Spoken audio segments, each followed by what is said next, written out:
حضرت خواجہ معین الدین چشتی رحمتُ اللہ تعالی علیہ۔ خواجہ صاحب رحمتُ اللہ علیہ نے بڑی بھرپور زندگی گزاری۔ آپ کی کچھ تعلیمات عرض کرنا چاہ رہا ہوں۔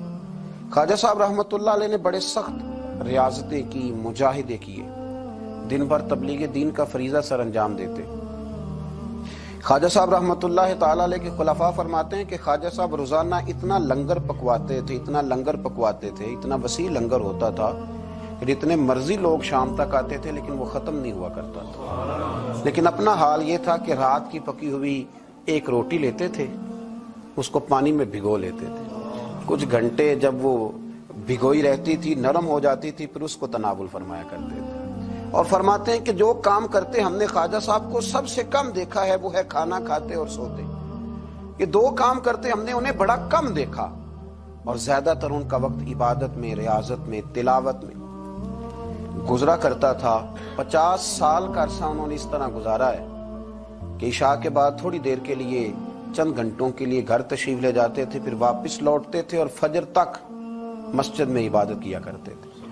کئی دفعہ حضرت خواجہ اجمیر علیہ رحمہ پر وہ وقت بھی گزرا ہے کہ ایک دن میں 2 قرآن پاک ختم فرمایا کرتے ہیں۔ ایک دن میں 2 قرآن پاک، ایک قرآن پاک صبح میں ختم ہوا، ایک قرآن پاک رات میں ختم کر دیا۔ خواجہ صاحب علیہ رحمہ اس درد کے ساتھ تلاوت فرماتے تھے کہ لوگ کہتے ہیں کہ وہ تو بیدار رہتے ہی تھے، تلاوت سننے والے بھی آنکھیں کھول لیا کرتے تھے۔ خواجہ صاحب رحمتُ اللہ تعالیٰ لیکن نوافل کی کثرت کا کوئی اندازہ ہی نہ تھا۔ خواجہ صاحب کی ریاضتیں، مجاہدے، عبادتیں، یہ ساری چیزیں اپنی جگہ مسلمہ تھی۔ اس کے ساتھ ساتھ جب وہ اپنے خلفاء کی، اپنے مریدوں کی تربیت کرتے تھے تو رنگ نرالا ہوتا تھا۔ خواجہ قطب الدین بختیار کاکی رحمتُ اللہ علیہ فرماتے ہیں، جب میرے شیخ، میرے مرشد، میرے ملجا، میرے آقا حضرت غریب نواز رحمتُ اللہ تعالیٰ علیہ مجھے دلی بھیجنے لگے تو میں نے عرض کی کہ حضور کچھ نصیحتیں فرما دیں۔ تو کہتے خواجہ صاحب نے مجھے 4 نصیحتیں فرمائی، 4 باتوں کا درس ارشاد فرمایا۔ سب سے پہلے خواجہ صاحب نے فرمایا، یاد رکھنا درویشی اس طرح کرنا کہ بادشاہی معلوم ہو، فقر اس طرح کا ہو کہ تم بادشاہ معلوم ہو۔ اور دوسرا خواجہ صاحب رحمتُ اللہ تعالیٰ علیہ فرمانے لگے، جب کوئی تیرے پاس آئے نا تو وہ خالی نہیں جانا چاہیے، بھوک لگی ہو تو اسے روٹی ملنی چاہیے، کپڑے کی ضرورت ہو تو اسے خیرات ملنی چاہیے، علم کا بھوکا ہو تو تیرے پاس قرآن و سنت کے دلائل کے انبار ہوں، اور اگر وہ درد لے کے آئے نا تو تیرے بھی آنسو ہونے چاہیے اور سامنے والے کو وہ آنسو ہی نصیب ہونے چاہیے۔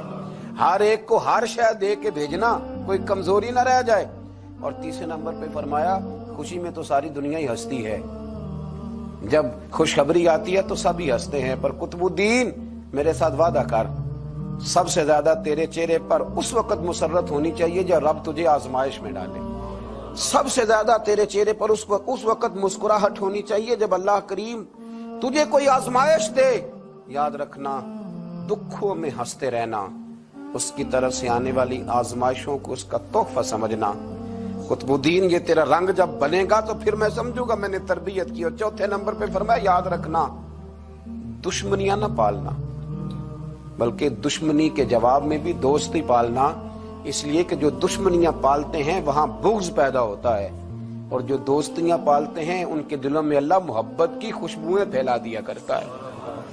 یہ انداز تربیت حضرت خواجہ اجمیر علیہ رحمہ کا، یہ انداز، اور فرماتے ہیں ہر آنے والے کے ساتھ ان کا انوکھا رویہ۔ خواجہ حمید الدین ناگوری رحمتُ اللہ علیہ فرماتے ہیں کہ میرا یہ حال تھا کہ میں بڑا خوبصورت تھا خواجہ صاحب کے پاس آنے سے پہلے، بہت سارے لوگ مجھ سے محبت کرتے تھے، تو جب میرے اندر کچھ تھوڑے سی حسن تھا، کچھ خوبصورتی تھی، تو میں اس سے آگاہ بھی تھا، میں سمجھتا تھا۔ کہتے ہیں جب حضرت خواجہ کی خدمت میں آیا میں نے کہا حضور مرید کر لیں، تو کہتے ہیں کیا انداز تربیت تھا۔